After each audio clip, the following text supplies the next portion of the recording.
आज की वीडियो काफ़ी इन्फॉर्मेटिव है। जो भी महिलाएं बहुत दिन से प्रेगनेंसी कंसीव करने के लिए ट्राई कर रही हैं, उनके दिमाग में सबसे पहले एक ख्याल आता है कि हमारे ये जो लक्षण हैं, क्या सच में वो प्रेगनेंसी कंसीव होने वाले हैं या फिर अनावश्यक वो परेशान हो रही हैं, कहीं पीरियड तो नहीं आ जाएंगे। और इन दुविधाओं में उनका पूरा का पूरा ध्यान स्ट्रेस की तरफ जाता है। समझ में नहीं आता है कि प्रेगनेंसी के लक्षण कौन से हैं और पीरियड के लक्षण कौन से हैं। तो ऐसे केस में आप मेरे वीडियो को ज़रूर देख लीजिएगा, जहाँ पर मैंने 3 डिफरेंसेस बताए हैं कि प्रेगनेंसी अगर रुकेगी या फिर पीरियड आएंगे, उन दोनों में क्या बेसिक सा डिफरेंस होता है। क्योंकि समानताएं तो बहुत सारी होती हैं, लेकिन डिफरेंस को समझने के लिए आपको मेरी एक वीडियो को ज़रूर देखना चाहिए, जिसकी लिंक मैं एंड स्क्रीन पे ड्रॉप कर दूंगी, आप ज़रूर देख लीजिएगा। लेकिन आज मैं आपको एक सटीक लक्षण बताने वाली हूँ जो कि आपकी प्रेगनेंसी को 110% कन्फर्म करती ही करती है। ये बहुत सारी महिलाओं के साथ होता है। कई बार कुछ ऐसी भी महिलाएं होंगी जिनको ये फील नहीं होता है, जिसका कारण ये है कि उनकी जो दैनिक दिनचर्या है, जिसकी वजह से वो काफ़ी बिजी होती हैं, वो समझ नहीं पाती हैं। लेकिन अगर आप अपने बॉडी को माइन्यूटली नोटिस करें तो ये सभी महिलाओं के साथ ज़रूर होता है। आज की वीडियो काफ़ी इन्फॉर्मेटिव है, प्लीज शुरू से लेकर लास्ट तक ज़रूर देखिएगा। नमस्कार दोस्तों, मेरा नाम हर्षिता वर्मा है और आपका मेरे चैनल ट्विंस माय वर्ल्ड पे बहुत बहुत स्वागत है। प्रेगनेंसी का एक पहला लक्षण जो कि बहुत ही बेसिक सा लक्षण है, अगर फर्स्ट वीक ऑफ प्रेगनेंसी की बात की जाए तो technically first week of pregnancy कुछ होती नहीं है, लेकिन ये लक्षण आपको बहुत ही पहले, यानी कि जैसे ही आपका इम्प्लांटेशन होता है उसी के बाद से ही अराइज होना स्टार्ट हो जाता है। क्योंकि अगर फर्स्ट वीक ऑफ प्रेगनेंसी अगर मैं आपको बताऊं कि ये क्या होती है, तो उस टाइम पे आप टेक्निकली प्रेग्नेंट नहीं होती, इनफैक्ट आप ब्लीडिंग में होती हैं। लेकिन अगर तीसरे हफ्ते की बात की जाए, जहां पर आपका इम्प्लांटेशन सक्सेसफुल हो जाता है, उसके तुरंत बाद से ही ये चीजें आपकी बॉडी में जरूर होंगी, जिसका नाम है आपके डिस्चार्जेस का बढ़ा होना। यानी कि अगर आपके डिस्चार्जेस पहले से ज़्यादा लगते हैं, यानी कि पीरियड का जब आपका डेट आने वाला है उस टाइम पे आप महसूस करिए कि उसके 2 से 3 दिन पहले, 4 दिन पहले आपको हल्के ऐसे डिस्चार्जेस आएंगे जो कि काफ़ी ज़्यादा मतलब गाढ़े भी हो सकते हैं, बहुत ही चिपचिपे हो सकते हैं, और आपको कोई भी फाउल स्मेल उसके अंदर फील नहीं होगा।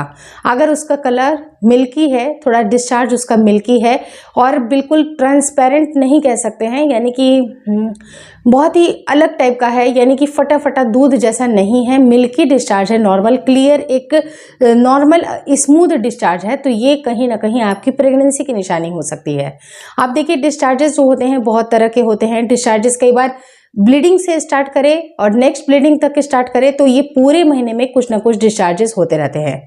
कई डिस्चार्ज ऐसे होते हैं जो कि आपके मेंस्ट्रुएशन को बताते हैं कि अब मेंस्ट्रुएशन आने वाला है, जैसे कि पिंक डिस्चार्ज या ब्राउन डिस्चार्ज आना, या फिर कई बार ऐसा होता है कि आपके ओव्यूलेशन के टाइम पे भी आपको ये पता चल जाता है कि ओव्यूलेशन अब होने वाला है, या फिर जब अगर आपका इम्प्लांटेशन होता है उस टाइम पे भी महिलाओं को ब्राउन या पिंक हल्की सी स्पॉटिंग जरूर होती है। यानी कि पूरे मंथ में आपको कुछ ना कुछ डिस्चार्जेस जरूर आते हैं।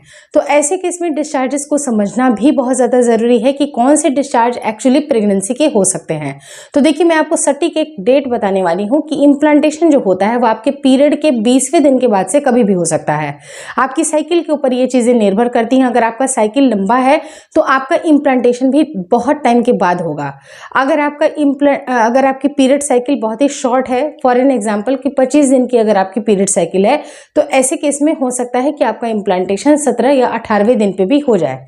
लेकिन अगर आपकी नॉर्मल पीरियड साइकिल है, जहां पर 28 से 30 दिन की अगर पीरियड साइकिल आपकी चलती है, तो ऐसे केस में पीरियड के 20वें दिन के बाद से 22वें 25वें दिन के बाद कभी भी आपका इम्प्लांटेशन होगा। और इम्प्लांटेशन का मतलब होता है कि आपके गर्भ पे बच्चा आरोपित हो चुका है। जब आपका बच्चा आरोपित हो चुका है तो आपकी बॉडी में तमाम तरह के फिजियोलॉजिकल चेंजेस आते हैं। उन चेंजेस में काफ़ी ज़्यादा प्रोमिनेंट ये लक्षण देखा जाता है कि आपको कई बार डिस्चार्जेस आते हैं, जिसे हम लोग म्यूकस का डिस्चार्ज बोलते हैं, और ये डिस्चार्ज थोड़ा सा डिस्कम्फर्ट आपको लग सकता है कई केसेस में, क्योंकि कुछ महिलाओं के ज़्यादा भी होते हैं, लेकिन बहुत सारी महिलाओं के कम भी होते हैं, डिपेंडिंग अपॉन कि सबकी बॉडीज अलग अलग हैं। देखिए, एक ही चीज़ें, एक ही सिम्टम्स सबके साथ हो ये ज़रूरी नहीं है, तो उस तरह से कम या ज़्यादा आपको सिम्टम नज़र आ सकते हैं, लेकिन ये चीज़ें 110% सभी महिलाओं को होता ही होता है। इसका रीज़न ये है कि ये बिल्कुल साइंटिफिक रीज़न है कि जब भी आपका गर्भ आरोपित होता है, आपके यूट्रस के वॉल पर जब चिपकता है, तो जो भी एक्सटर्नल बैक्टीरियाज हैं, जो इन्फेक्शन लगने के चांसेस हैं, जो कि आपके प्राइवेट पार्ट से लग सकती है, तो आपके प्राइवेट पार्ट में डिस्चार्जेस आना स्वाभाविक है। ताकि वो एक्सटर्नल जो बैक्टीरियाज है, फंगल इन्फेक्शन है, उसको दूर रखा जा सके, बच्चे को सुरक्षित रखा जा सके। उसी दौरान आपकी बच्चेदानी का मुंह भी बंद हो जाता है, यानी कि जो सर्विक्स होता है, इंटरनल ऑस और एक्सटर्नल ऑस, ये क्लोज हो जाता है ताकि आपके बच्चे को किसी तरह का बाहरी नुकसान नहीं होना पड़े। तो ऐसे केस में इसको समझना बहुत ज़्यादा ज़रूरी है कि ये डिस्चार्जेस जो है वो आपकी प्रेगनेंसी के सिम्टम है। अगर वेरी अर्ली प्रेगनेंसी सिम्टम की अगर मैं बात करूं तो इसको कंसीडर किया जा सकता है। अब रही बात कि ये डिस्चार्जेस कब तक होंगे, तो देखिए ये डिस्चार्जेस आपको थ्रू आउट द प्रेगनेंसी हो सकती है। कई बार ज़्यादा भी हो सकती है, कम भी हो सकती है, लेकिन ये स्टार्टिंग से लेके आपके 9वें महीने में कुछ ना कुछ डिस्चार्जेस आपको लगा रहता है। लेकिन मेक श्योर करिए कि आपके इस डिस्चार्जेस में कोई भी फाउल स्मेल नहीं होना चाहिए। अगर उसका कलर ग्रे है या ग्रीन है तो ये खतरे की निशानी हो सकती है। कहीं ना कहीं ये इन्फेक्शन को दर्शाता है, जिसे हम लोग यूटीआई बोलते हैं, यानी कि जिन महिलाओं को यूरिन ट्रैक्ट इन्फेक्शन होता है उनको ग्रे डिस्चार्ज, ग्रीन डिस्चार्ज होते हैं। लेकिन जिन महिलाओं को कोई डिस्चार्जेस मतलब इस तरह के फाउल डिस्चार्ज नहीं आ रहे हैं, बिल्कुल क्लियर सा है, तो ये इंडिकेशन है कि आपकी प्रेगनेंसी कंसीव हो चुकी है। और थ्रू आउट द प्रेगनेंसी आपके हर ट्राइमेस्टर में, यानी कि फर्स्ट ट्राइमेस्टर में, सेकेंड में, थर्ड में आपको हल्की हल्की डिस्चार्जेस आती रहेगी, जो कि बिल्कुल नॉर्मल है। ये डिस्चार्जेस ऐसे होते हैं जो कि अगर आप क्लियरली अपने फिंगर पे इसको लेकर स्ट्रेच करें तो ये स्ट्रेच नहीं होगा, बल्कि जो ओवल्यूशन वाले जो सिम्टम्स होते हैं, जहां पर मैंने म्यूकस के डिस्चार्ज के बारे में बताया है, तो वहां पर आपको हल्की सी जो स्ट्रेचिंग वाली जो आपको डिस्चार्ज है वो नज़र ज़रूर आएगी, क्योंकि उसकी पीएच इस तरह से मेंटेन होती है जहां पर जो मेल के सेल हैं वो काफ़ी ईजिली आपकी बॉडी में ट्रांसफ़र हो सकते हैं। लेकिन जब अगर आपकी प्रेगनेंसी रुकती है तो उस टाइम पे अगर आप इसको स्ट्रेच करके देखिएगा तो वो स्ट्रेच नहीं होगा, बल्कि आपको क्लियर मिल्की डिस्चार्ज होगा, जो कि बिल्कुल नॉर्मल हो सकता है। इसकी टेक्सचर बिल्कुल स्मूथ हो सकती है और ये डिस्चार्जेस आना काफ़ी नॉर्मल है। अगर ये ज़्यादा हो रही है, अगर आपको इससे परेशानी हो रही है तो आप बिल्कुल परेशान ना हो, क्योंकि कई बार ये इन्फेक्शन के भी संकेतों में से एक होता है। हमेशा ज़रूरी नहीं है कि सेम डिस्चार्जेस या सेम सिम्टम सारी महिलाओं को आए, सबके सिम्टम अलग अलग भी हो सकते हैं। कुछ महिलाएं काफ़ी ज़्यादा यूटीआई से भी ग्रसित होती हैं, तो ये यूटीआई कैसे होता है, इसको कैसे ट्रीट कर सकते हैं, उसके लिए और भी सारी वीडियोज़ मेरी ज़रूर देख लीजिएगा। लेकिन अगर इसके साथ ब्लीडिंग एसोसिएटेड है, आपको इचिंग एसोसिएटेड है, आपको रेडनेस हो रही है, रैशेस हो रही है, आप बहुत ही डिस्कम्फर्ट फील कर रही हैं, तो ऐसे केस में इमीडिएटली अपने डॉक्टर से विजिट करना बिल्कुल ना भूलें, क्योंकि डॉक्टर आपको बेस्ट गाइड कर देंगे कि कैसे क्या आगे की ट्रीटमेंट करनी है। क्योंकि इन्फेक्शन अगर आपका रहेगा तो वो आगे जाके आपके गर्भ को भी खतरा हो सकता है। तो इन्फेक्शन से जल्दी बचें।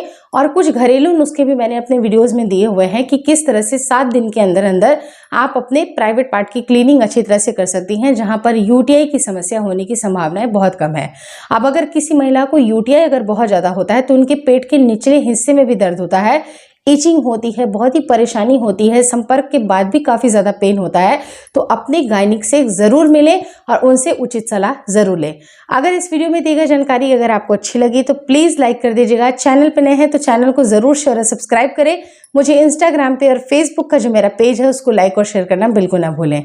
Thank you so much for watching twins my world.